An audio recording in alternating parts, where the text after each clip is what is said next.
para não perder o pique, nós começamos a ler o artigo 51, parágrafo 51. Então, vou continuar. Depois dele dizer que ele anima todas as comunidades a uma capacidade sempre vigilante de estudar os sinais dos tempos, o Papa continua dizendo: trata-se de uma responsabilidade grave, pois algumas realidades atuais, odiernas, se não encontrarem boas soluções, podem desencadear processos de desumanização tais que será difícil depois retroceder. É preciso esclarecer o que pode ser um fruto do reino e também o que atenta contra o projeto de Deus. Isto implica não só reconhecer e interpretar as moções do espírito bom e do espírito mau, mas também, e aqui está o ponto decisivo, escolher as do espírito bom e rejeitar as do espírito mau. Pressuponho as várias análises que ofereceram os outros documentos do Magistério Universal, bem como as propostas pelos episcopados regionais e nacionais. Nesta exortação, pretendo debruçar-me brevemente e numa perspectiva pastoral, apenas sobre alguns aspectos da realidade que podem deter ou enfraquecer os dinamismos de renovação missionária da Igreja, seja porque afetam a vida e a dignidade do povo de Deus, seja porque incidem sobre os sujeitos que mais diretamente participam nas instituições eclesiais e nas tarefas de evangelização. O que isso significa? Que o Papa vai fazer um apanhado da realidade com um propósito, com um objetivo. Então ele já vai com o olhar, ele já vai colher aquilo que ele tem como objetivo e como preocupação analisar.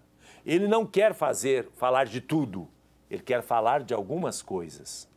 E mais ainda, ele diz que nessas análises que a gente faz, incluindo também a colaboração das ciências do social, sociologia, economia, a política e assim por diante, política não partidária, obviamente. Então, ao usar estas ciências, ele as usa dentro de uma ótica. E olha que coisa interessante, fazendo discernimento a partir do Evangelho daquilo que é bom e daquilo que não é bom. Isso Jesus já falava no Evangelho, que a gente deve ser igual àquele que tem uma caixa onde ele tem coisas novas e velhas. E ele vai fazer as escolhas daquilo que é bom e, evidentemente, jogar fora aquilo que não presta. Então, o Papa faz isto como um discernimento no espírito, como critério. O que no fundo, na prática, significa? Que tem gente que não faz esse discernimento. Ele analisa do ponto de vista da sua ideologia. E mesmo que naquela ideologia onde ele se enfiou, existem coisas diabólicas, ruins, maléficas, não tem problema. Está na minha ideologia, serve. Se tivesse e está na ideologia adversária, aí ele denuncia. Mas quando está na dele, ele não denuncia. Isso não é correto para cristão, nem para padre, nem para a igreja, nem para ninguém. Nós, pelo critério do Evangelho, nós olhamos a realidade e doa quem doer, isso está errado, isso está certo. Isso é de Deus, isso não é de Deus. Este é o olhar seletivo. Nós devemos olhar seletivamente. Claro que não é a partir da seleção ideológica, mas é a partir dos critérios oriundos do Evangelho.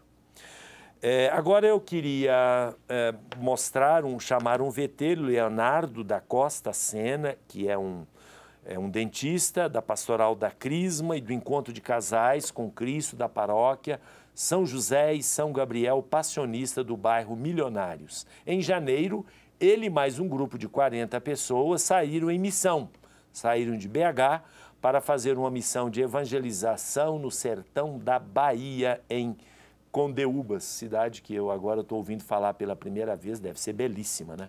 Então, vamos ouvir o testemunho dele. Leva-me aonde os homens necessitem de tua palavra, necessitem de força de viver,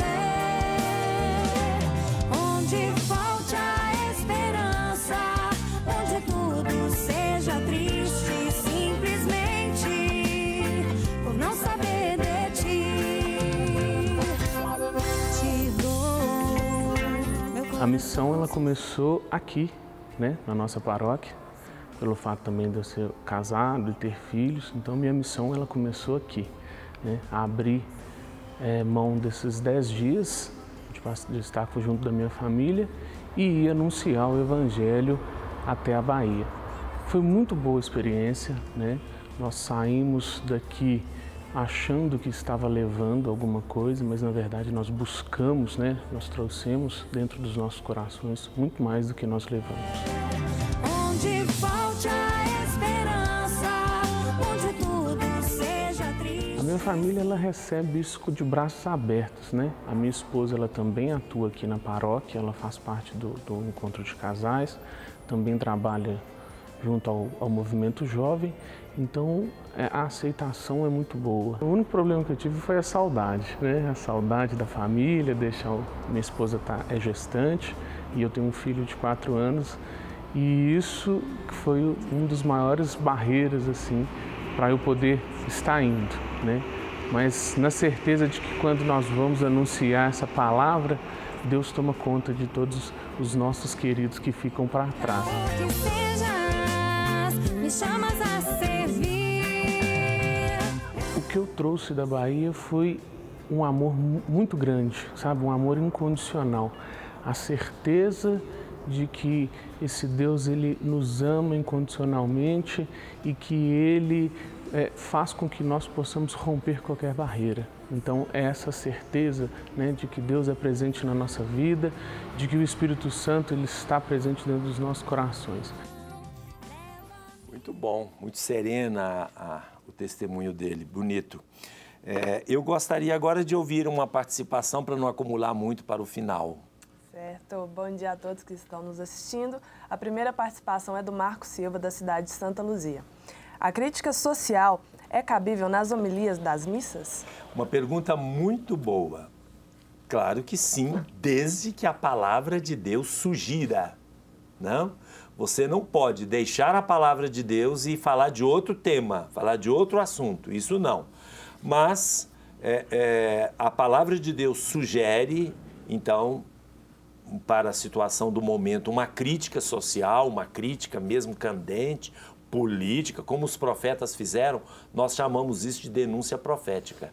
Isto é cabível, isso deve, aliás, é uma obrigação da gente fazê-lo, apoiado, fundamentado na palavra de Deus, naquilo que o Papa Francisco diz, não numa ideologia, não na minha cabeça, não porque eu sou de um determinado partido, não é por isso, é fundamentado no Evangelho, aí a gente traz para a vida prática e quando o Evangelho não, pode ser a primeira leitura, que é do Antigo Testamento, o Evangelho, a segunda leitura normalmente não acompanha o tema da missa, né? Então é quase sempre a primeira leitura. Por exemplo, amanhã não cabe muito uma denúncia política, porque há uma riqueza enorme nas leituras deste domingo. A primeira leitura é o sacrifício de Isaac e o Evangelho fala da transfiguração. Claro que sempre cabe alguma coisinha oriunda da palavra de Deus, mas algumas vezes a palavra é muito mais candente, né? Mais uma participação só. Certo. O Marcos Victor, do bairro Santa Efigênia. Jesus disse, sem mim nada podeis fazer. Então, todas as nossas ações são inúteis quando fazemos por nós mesmos? Quando fazemos achando que somos nós, que somos os tais. Isso aí o próprio Evangelho fala, sem mim nada podeis fazer, ele mesmo citou e é exatamente isso. Bom, antes de passar para o quarto bloco, eu queria dizer que no último bloco nós vamos passar um pequeno VT da nossa viagem nesse ano ao Canadá. O dólar está subindo que nem foguete, né? Mas a gente faz todo ano. A viagem ao Canadá e Nova York deveria ser bem baratinha, muito mais barato do que a viagem para a Europa. Mas escolhemos de propósito, de modo que ficou igual uma viagem para a Europa em termos de preço. Ficou em $5.000, mas com o dólar sobe tudo, né? Então nós sairemos dia 27 de junho e ficamos até dia 11 de julho. Toronto, depois vamos visitar as cataratas do Niágara, ou em português Niágara, depois Mil Ilhas, depois Ottawa, depois Quebec, depois Montreal e depois terminamos em Nova York, onde as pessoas gostam de fazer compras. Mas vocês vão ver um VT no último bloco. Quem quiser viajar, só telefonar para a Igreja de São Sebastião. Agora, sábado e domingo, você vai ouvir secretária eletrônica. Mas na segunda-feira, a partir das 8 horas, as meninas vão dar as orientações devidas. Voltamos daqui a pouco.